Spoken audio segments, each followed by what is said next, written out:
What's good, everybody? It's your boy Tico on Blitz, back at it again with another video. And today's tank review is all about the T57 Heavy, the Tier 10 Tech-Tree American Heavy Tank. From what used to have plenty of armor back in the last update, has now been nerfed to a point where everything is going to be able to cut through the tank. If we were to take a look at the stats of the vehicle, you can see the front of the turret is upwards of 220, and the front of its hull is upwards of 124 millimeters thick. And to put that into a perspective against another heavy like the IS-7, yeah, you could see the majority of a tank is just going to be an auto penetration. However, you do have a lot of troll spots when it comes to this vehicle. For example, you have a pretty troll upper plate, upwards of 249, and some cheeks right here that range upwards of 287 to 420 in some cases, along with a troll gun mantlet, as always, right here, upwards of 374. However, the majority of spots on the tank are pretty much going to be an auto penetration, considering the fact that it has upwards of 180 to 200 millimeters thick, and then the upper portion of the turret as well. Cheeks right here, 212 to 220, and then the lower portion of the turret ranging upwards of 180. And here it is when you load premium. More of those cheeks are still going to be a little bit of troll spots. This spot right here, upwards of 345. And this one, 354. The gun mantlet is still pretty strong in terms of that 417 to 428 in some cases. And then you have a troll roof right here that is going to be auto ricochets. And including a very small hatch right here that's about 50-50, considering the fact that it is a bit of a tiny size, making it extremely hard for a lot of the tanks to try to hit that turret. It's upwards also of 286 millimeters thick. This tank also carries 8 degrees of gun depression, which means you're able to poke over these solid ridge lines, and it's not really going to make much of a difference for the turret, although the thickness is going to be within the same range as before. Pretty much the same thing with armor piercers. Those troll spots that were located on the cheeks or this left and right side of the turret are now going to be auto penetrations, although it's going to raise the thickness by only a small portion. Here is the side of the vehicle. You have the rear of the turret upwards of 120, and then just the overall side upwards of 178, 135, and then the full-on sign upwards of 70 to 80 millimeters thick. Loading high explosives, you could see it's a small percentage to try to cut through the side of this tank and try to do the maximum amount of damage possible. The only real spots that you would have to try to hit on this thing would be either this giant rectangular shaped slab on the side of the vehicle, along with the side of the rear right here, and you could probably try to hit the edge of the back of the track wheel right here as well. And then, of course, you have the back of the tank. You still have a lot of troll spots right here on the turret, like this one ranging upwards of 302 millimeters thick, including the cheeks right here, upwards of 349 to 280, which is absolutely crazy. But overall, the back of the turret is going to be pretty useless. 51 millimeters thick on the back of it, and then the full-on rear upwards of 44 to 60 millimeters thick.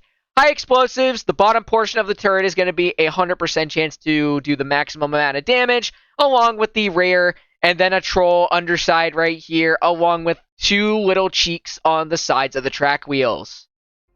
The tank also has 2,694 damage per minute with a 3-shell magazine, having a reload of 2.50 and a full-on magazine reload time of 21.73. Average penetration factors, it's pretty solid on this thing. You can cut through a lot of super heavies within this vehicle. So 265 on the standard, 363 on the premium, and 66 on the high explosive. Along with the damage factors, 400 on the standard, 340 on the premium, and 515 on the high explosive, combined with a 3-second aiming time with 0.293 dispersion, considerably good in most terms. Then maneuverability-wise, it carries a top speed of 35 kilometers with an ugly reverse of 12 with a power to weight of 16 even, turret turn rate of 25.40, and a hull turn rate of 35.45. Along with 2 other distinct factors that come into this tank, you have a provision that is called improved gunpowder, and that provides a 35% to shell velocity. which means shells are going to fly a lot more faster than what they typically are because most of the tanks in the game don't really have this ability, except for ones that would desperately need it, more over towards autoloaders. Another cool feature about this tank is that to reduce the amount of time that it would take to dump all 3 of your shells in a matter of a couple seconds, since the reload time on every shot is 2.50, you have what's called shell reload boost, which gives a 30% deduction to reload time of each shell in the magazine, which will dump the shells downwards of 1.9 seconds instead of the standard 2.5 seconds. And here we are in our first game. In terms of heavies, they have a 50B, an M4 MLE54, and another T57 heavy, along with a Maushin. Alright, so let's see what we are going to do. We are back in rating battles once again.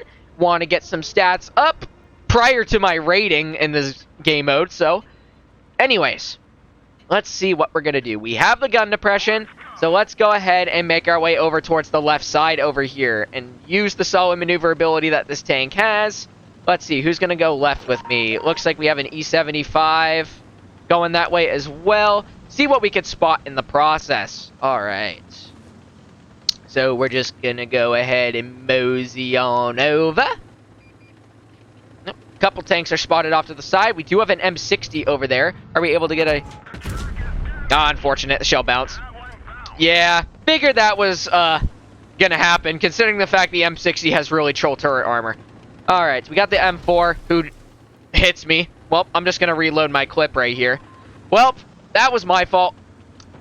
Let's see what I can do prior to that. Alright, M4 MLE is still back over there. Or E75, not really sure what he's doing, just sitting back right there. Alright. Let's see who else is over here in the process. Alright. We got a tortoise off to the right side. It looks like that M4 is going to continue to mosey on forward. Yep, there's the tortoise right there. We're going to get a nice shot into him and get 2 shells into him. Can we pull out the third, though? Indeed we can. 492 on that shot. So we were able to do 1,200 damage into his vehicle within a matter of seconds. And now we're just going to reload our clip, wait for a couple more enemies to poke on out. We got that M4 MLE that's poking as well. So let's see. Are we able to get some shots into his hatch? Let's see if we can. Oh, there's moving on up. We're going to activate that shell reload. Look at that. 1.8 seconds into his tank. Look at that. Instant 1,100 damage into his vehicle. That is the beauty of the shell reload boost when it comes to this tank, which actually feels really nice. Alright, so we're just going to reload once again. We're going to get some shots into the M4 MLE54 over here. Looks like we're probably going to win this game because it looks like a good outcome. Alright. M4 is spotting us. Alright, so we're going to get some shots into his tank. Unfortunately, that shell didn't go through. So we're going to aim it on his hatch. Oh, he bounces his shot. There we go. At least we got a nice hatch shot into his vehicle. So what we're going to do, continue moving on forward. Alright, we're going to let the E75 get a nice shot into him. We're going to reload our clip once again. I have a pretty good chunk of health, so I'm just going to go ahead and tunnel this guy over here. See how we could fare well.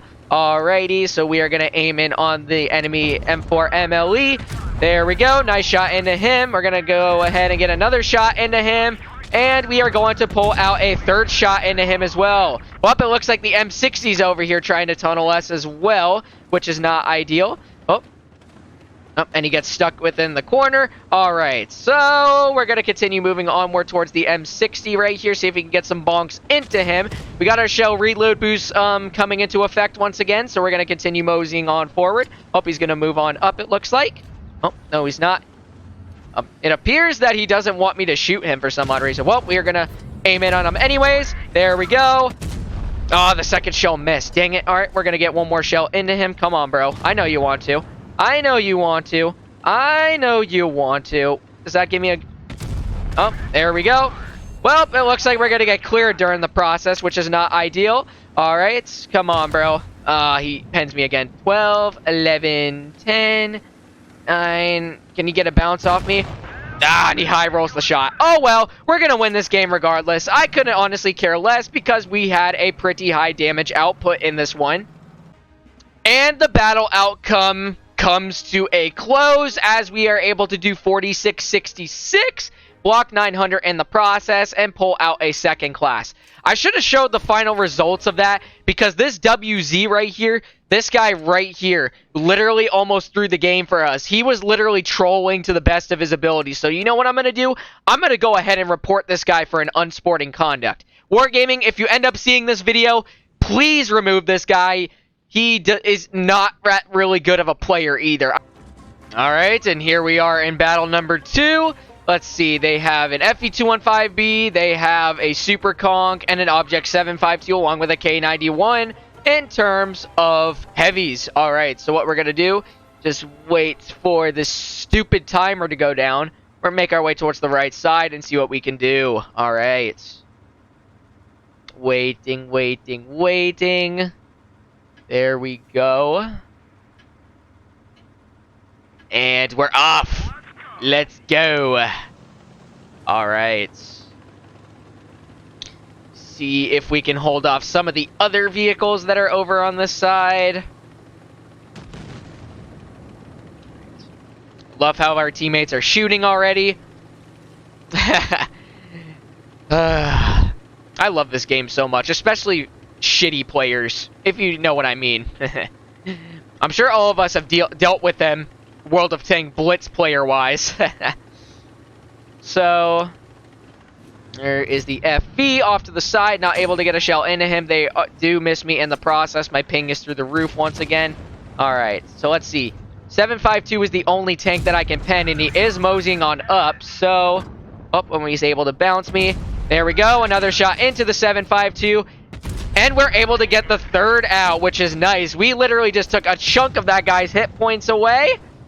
Which is pretty solid. So, we're going to wait for some of these hold down tanks to continue doing what they're doing. Not able to pen that 215B in the process. Or the Super Conk for that matter. Because their tanks are extremely troll. Alright, let's see what I can do here. Can I get some shells into you? Nope, I'm not. Oh, just angle my gun upwards. That's hilarious. Nothing I can really do against two impervious hold down heavies. Well, I don't know what to do at this point. You know what? Let's just see if I can get some shells into the Super Conk as he's angling his turret. Nope, not able to. He misses his shot, which is not ideal. Wow, we actually get a bounce from him on my hatch, which is not ideal. Alright. So, continue to wait. Make sure these guys... Oh, he's moseying on forward. There we go. Nice shot into him. We do have a tank on our rear as well. Not able to get that shell into him, but able to get another shell into the Super Conk. Alright.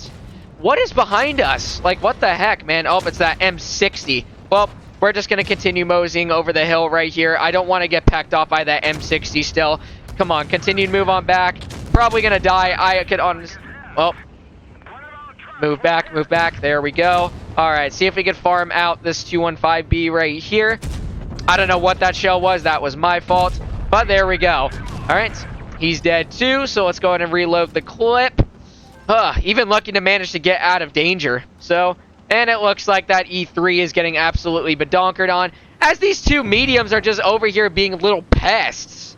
Alright, so what I'm going to do is just continue to make my way over here until I can spot the mediums. So, we're just going to plant ourselves right here and see if they decide to come. Don't really have the hit points to take another shot from him. I am obviously 100% in the range of a one-shot. So, yep, stay put right here, see what ends up coming. We do have all the bases, which is pretty good too. Oh, and it looks like the M60's over towards the right side, along with the BC, as they're going to try to hold off base C. Alright, is that M60 going to poke? I don't really think he is. So I'm just going to sit back. I haven't used my reload boost yet. Alright, come on. There's that BC. One shot into you. There we go. We're able to get a clear onto him. We needed that when we needed to, so we got that M60 poking up as well. There we go. Nice shot for 415 into his tank. Alright, and he's just basically going to die at this point. So... Wow, they didn't end up finishing him. Oh, never mind. Well, this was a pretty solid game right here as well. 3,500 damage in this one. This was kind of a weird game, I'm not going to lie. So, 3540, we killed 2, blocked 1490 all of a sudden. We were able to get another second class along with that, and do top on the team once again. For the fact that this heavy tank doesn't really have any armor before it got nerfed in the last update, I still like it. I mean, you have a way of dumping your shells in a matter of seconds because of the shell reload boost mechanic. You're able to dump out an instant 11 to 1200 damage into your enemies, which is actually extremely solid. The T57 Heavy is just a great vehicle if you understand how to use autoloaders in the game. Hopefully you guys did end up enjoying today's video. If you did, make sure to like, comment, and subscribe to my channel. And make sure to turn on those post notifications so you'll be notified whenever I upload any new videos. And I hope to see you guys in the next one. Peace out, y'all.